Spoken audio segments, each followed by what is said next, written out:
Cari guru privat atau bimbel online yang biayanya terjangkau. WA saya di 0856 9400 4148.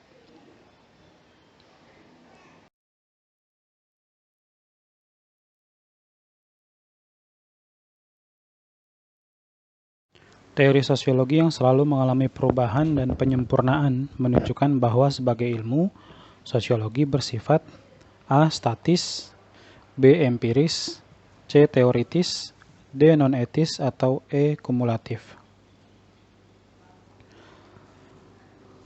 Sosiologi sebagai ilmu memiliki 4 ciri.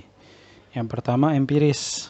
Artinya, sosiologi adalah ilmu yang berdasarkan data, fakta, pengalaman, dan pengamatan, bukan hasil dari spekulasi.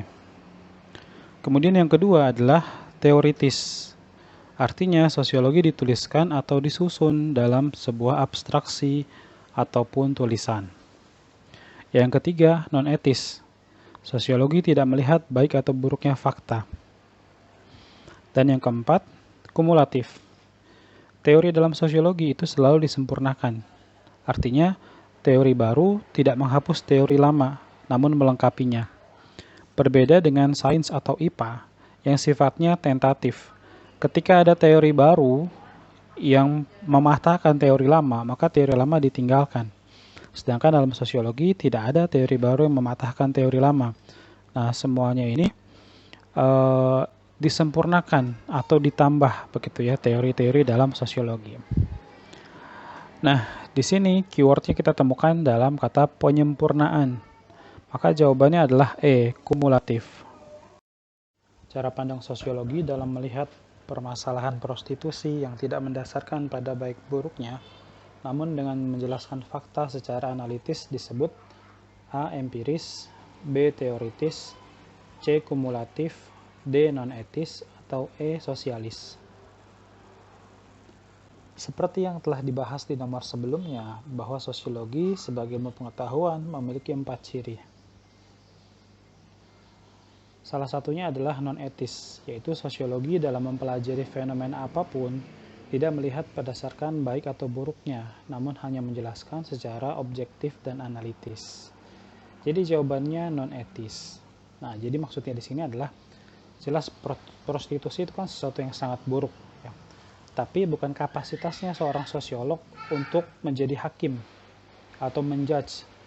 Kamu ini salah, kamu harusnya nggak begini. Nah, itu bukan kapasitas seorang sosiolog, karena dia harus bersikap non-etis di situ.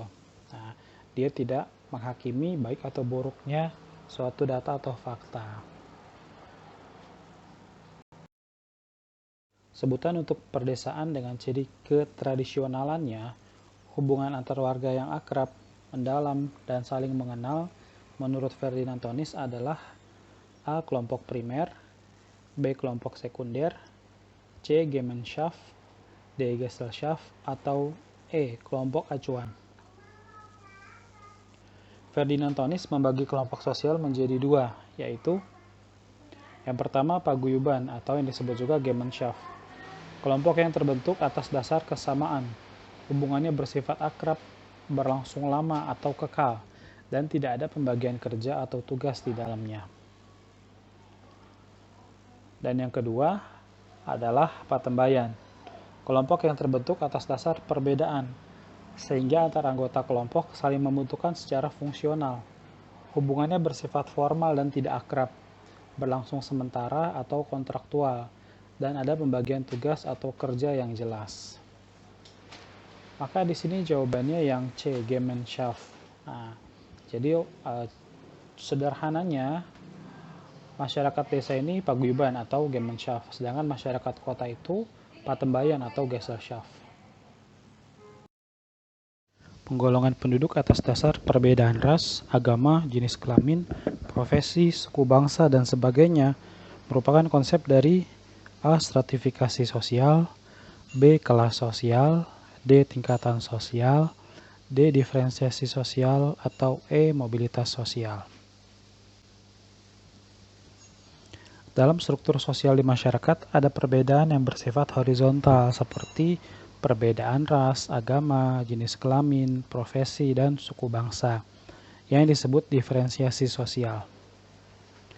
Ada pula perbedaan yang bersifat vertikal seperti tingkat pendidikan, ekonomi, pangkat, dan jabatan yang disebut stratifikasi sosial. Jadi di sini jelas jawabannya yang D, diferensiasi sosial.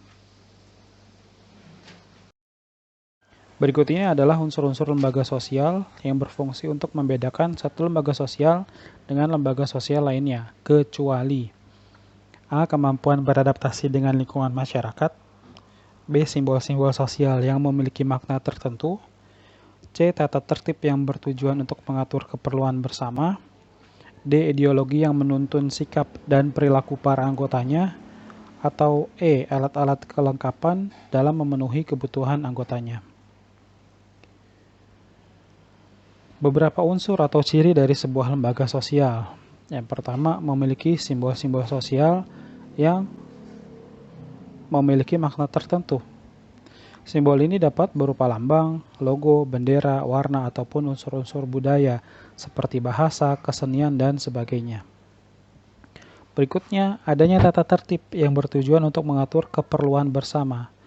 Tata tertib ini dapat bersifat formal, tertulis, ataupun non-formal, tidak tertulis. Isinya adalah perintah dan larangan untuk menciptakan keteraturan dan keharmonisan. Kemudian berikutnya mempunyai ideologi yang menuntun sikap dan perilaku para anggotanya. Ideologi atau dasar pemikiran ini dapat berkaitan dengan ideologi politik atau kebangsaan, keyakinan, dan sebagainya. Berikutnya ada atribut atau alat-alat kelengkapan dalam memenuhi kebutuhan anggotanya. Maka dari 5 pilihan jawaban yang terdapat pada soal, yang tidak termasuk unsur atau ciri lembaga sosial adalah A. Kemampuan beradaptasi dengan lingkungan masyarakat. Karena kemampuan beradaptasi dengan lingkungan masyarakat harus dimiliki oleh setiap orang dan setiap kelompok agar dapat menjaga keharmonisan antar anggota masyarakat.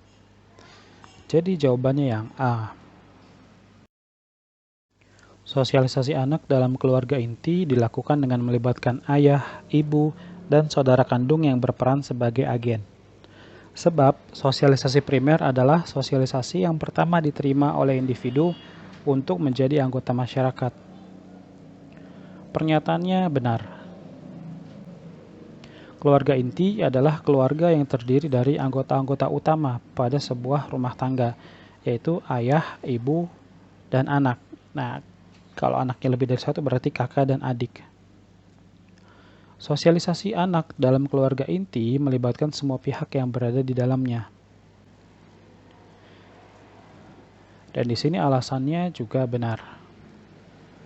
Sosialisasi primer adalah sosialisasi yang pertama dan paling utama yang diterima oleh setiap individu untuk menjadi anggota masyarakat.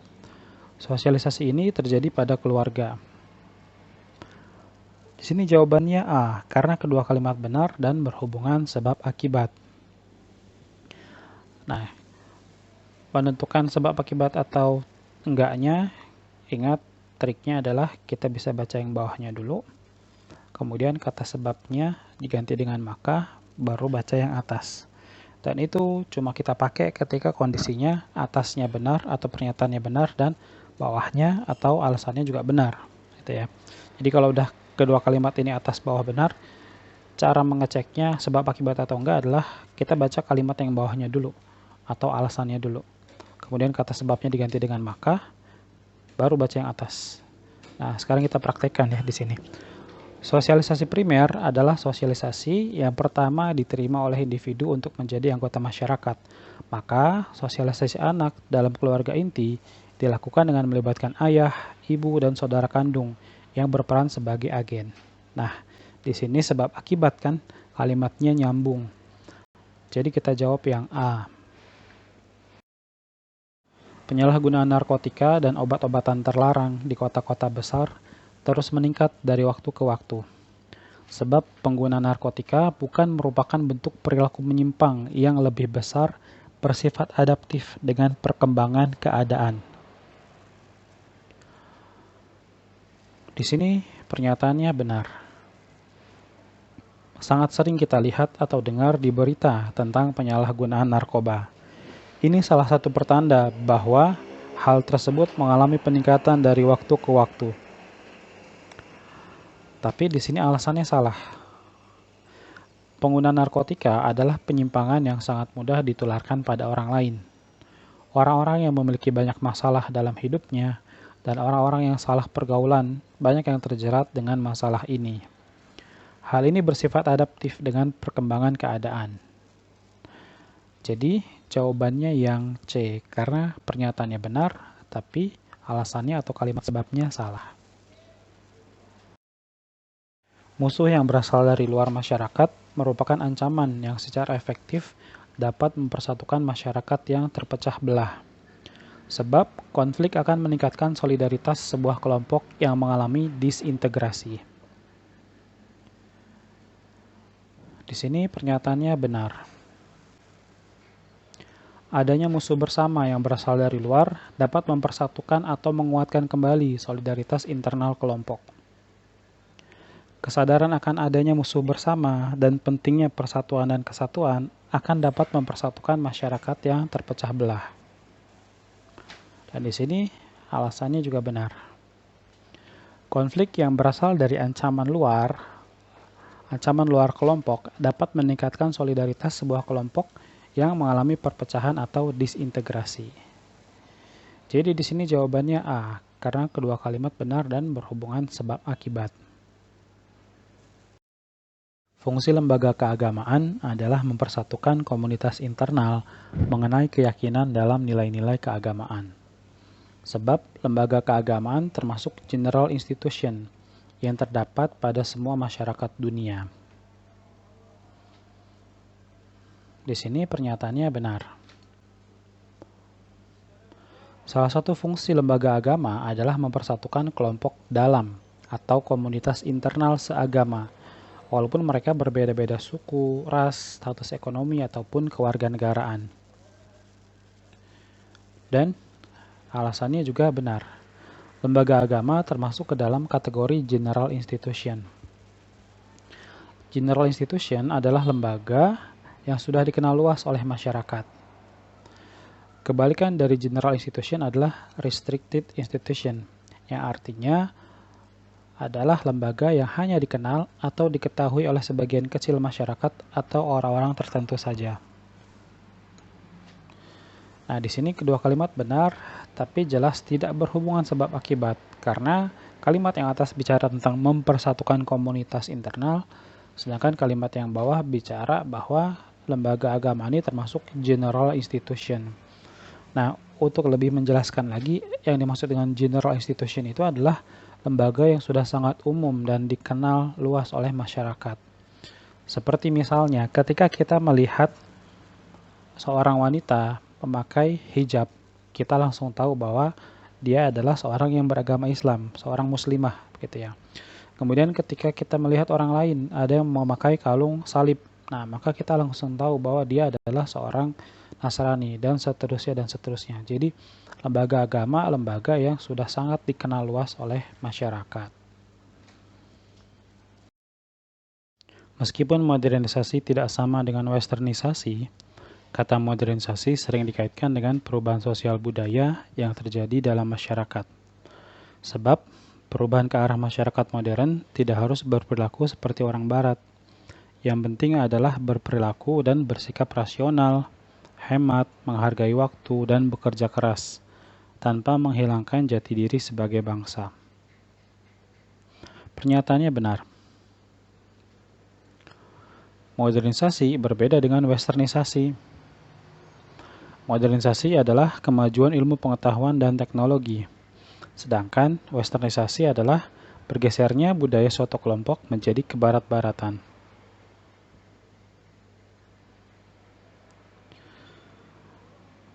Walaupun keduanya berbeda, tetapi sama-sama berdampak pada perubahan sosial budaya pada masyarakat. Dan di sini alasannya juga benar. Masyarakat modern ditandai dengan perilaku dan sikapnya yang rasional, menghargai waktu, serta bekerja lebih efektif dan efisien, tanpa harus berperilaku seperti orang barat dan menghilangkan jati diri bangsa. Di sini jadi jawabannya A, karena kedua kalimat benar dan berhubungan sebab akibat. Fenomena dalam masyarakat dapat dikatakan telah mengalami perubahan sosial apabila memenuhi syarat, antara lain 1. Berbeda dengan yang sebelumnya, 2. Berbeda tempat kejadiannya, 3. Berbeda dan berpola, 4. Berbeda dan tidak berpola. Perubahan sosial merupakan bergantinya suatu keadaan dari kondisi sebelum menjadi kondisi lain setelahnya yang berbeda. Suatu perubahan sosial memiliki pola, tetapi tidak harus berbeda tempat kejadiannya. Jadi nomor satunya benar, dan nomor tiganya juga benar. Nah, jawabannya B. Kalau berbeda tempat kejadiannya, maka itu tidak dikatakan sebagai perubahan sosial bahkan. Kenapa tidak dikatakan sebagai perubahan sosial? Misalnya, kita bandingkan Indonesia dengan negara lain. Indonesia sebagai negara berkembang, kemudian misalnya Jepang sebagai negara maju. Indonesia yang sangat kaya sumber daya alam dan Jepang yang kurang kaya dengan sumber daya alam. Apakah itu menunjukkan perubahan sosial? Tentu tidak. Nah, jadi justru yang namanya perubahan terjadi di suatu tempat dan di sini bicara antara keadaan sebelum dan sesudahnya. Itulah perubahan sosial. Jadi di sini jawabannya yang B, 1 dan 3. Unsur-unsur penentu terjadinya komunikasi sebagai salah satu syarat terjadinya interaksi dalam masyarakat adalah 1. Pesan, 2. Komunikator, 3. Komunikan, 4. Umpan balik. Syarat terjadinya interaksi sosial adalah adanya kontak sosial dan komunikasi. Kontak dapat diartikan sebagai sentuhan, walaupun tidak harus terjadi sentuhan secara fisik. Sedangkan komunikasi adalah penyampaian informasi. Komunikasi memiliki beberapa unsur, yaitu yang pertama, pesan, yaitu informasi yang disampaikan. Yang kedua, komunikator, ini adalah orang yang membuat atau yang mengirim pesan. Berikutnya ada komunikan, yaitu orang yang menerima pesan. Dan ada umpan balik yang merupakan respon dari komunikan kembali ke komunikator. Jadi di sini kita pilih jawaban E karena semuanya benar.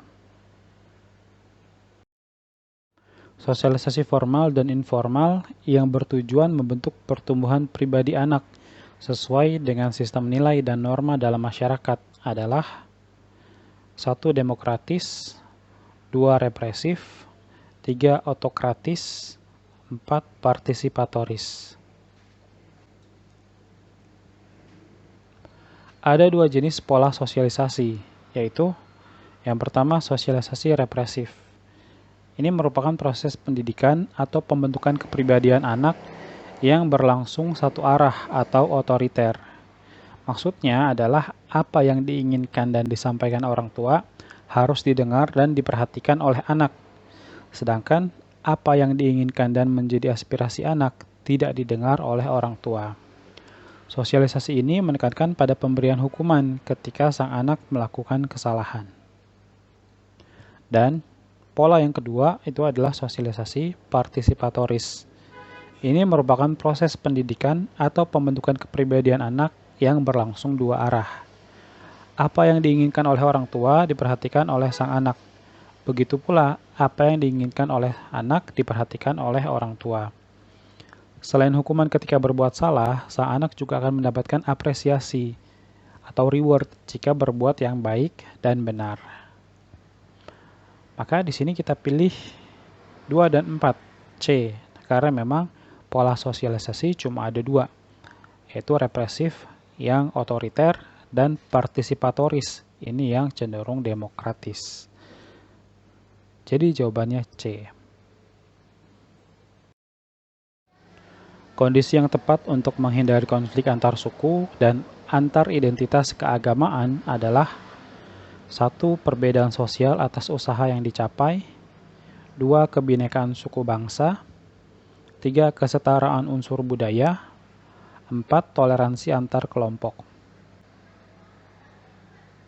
Agar keharmonisan dalam masyarakat terjaga dan terhindar dari konflik horizontal seperti konflik antar suku dan antar agama, maka kita perlu menjunjung tinggi hal-hal seperti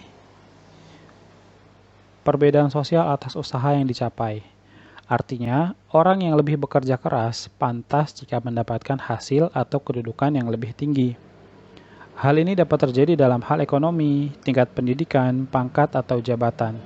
Ini tidak akan menyebabkan konflik horizontal, karena fair ya. Maksudnya orang yang effortnya lebih besar, lebih rajin, etos kerjanya lebih tinggi, pantas mendapatkan hasil yang lebih tinggi, lebih besar pula. Kemudian kebinekaan suku bangsa, artinya kita harus menyadari bahwa bangsa Indonesia adalah bangsa yang satu. Terus kesetaraan unsur budaya, artinya setiap suku atau budaya adalah sama atau sederajat. Tidak ada yang lebih tinggi ataupun lebih rendah satu dengan yang lain. Berikutnya toleransi antar kelompok, artinya menghormati dan menghargai perbedaan. Jadi di sini semuanya benar. Jawabannya E.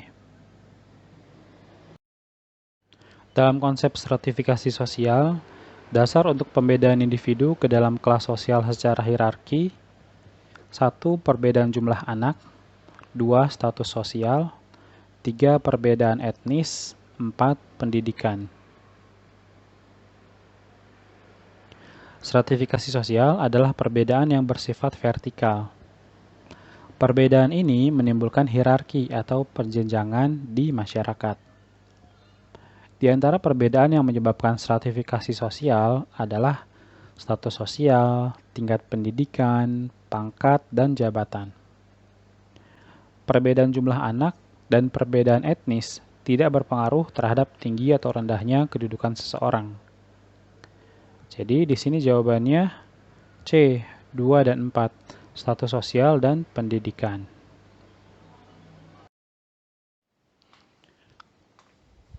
Ada kritik, sanggahan, atau pertanyaan? Silakan sampaikan di kolom komentar. Terima kasih.